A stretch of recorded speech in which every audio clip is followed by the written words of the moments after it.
Hi, I'm Tim Travis of Xbox Reviews and Verdicts, and today I'm going to give you my impressions of the Dead Space 3 demo. I would consider myself a fan of the Dead Space games, though I did come to the franchise late. I played the first last year and enjoyed it enough, but it wasn't long until I played Dead Space 2 and came to the understanding that it was not only one of the most improved sequels of the past few years, but easily the most intense video game I've ever played. Needless to say, I'm excited for Dead Space 3, but for now, I'll tell you my opinions on the demo.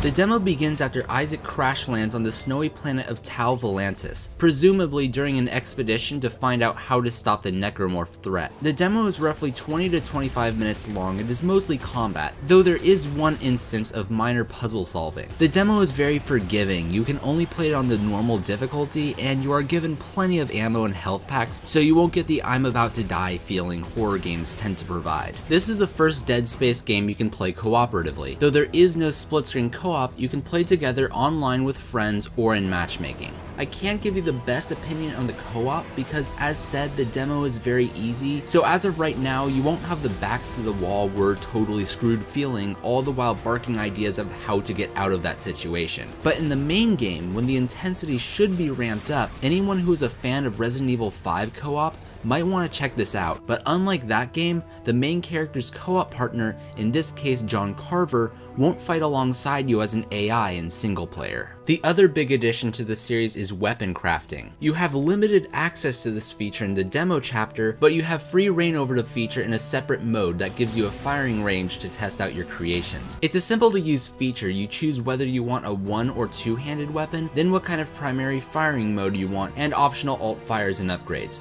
though you probably want an alt fire and upgrades.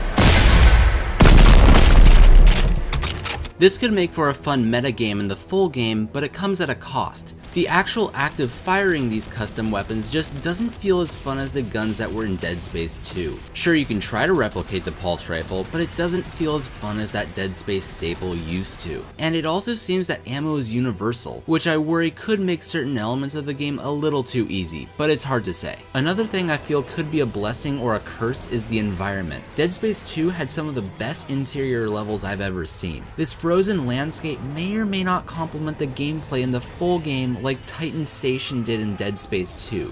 We'll see how it pans out in 2 weeks. There are some things I'm skeptical about in the Dead Space 3 demo, but I strongly believe that Visceral Games will deliver on, well, making a visceral game out of Dead Space 3. And if EA is going to insist on putting multiplayer in all their major franchises, this approach seems to be the way to do it. Anyway, check back in the coming weeks for my review of Dead Space 3. Thanks for watching this video. Please subscribe to the channel, and I hope you enjoy my future videos.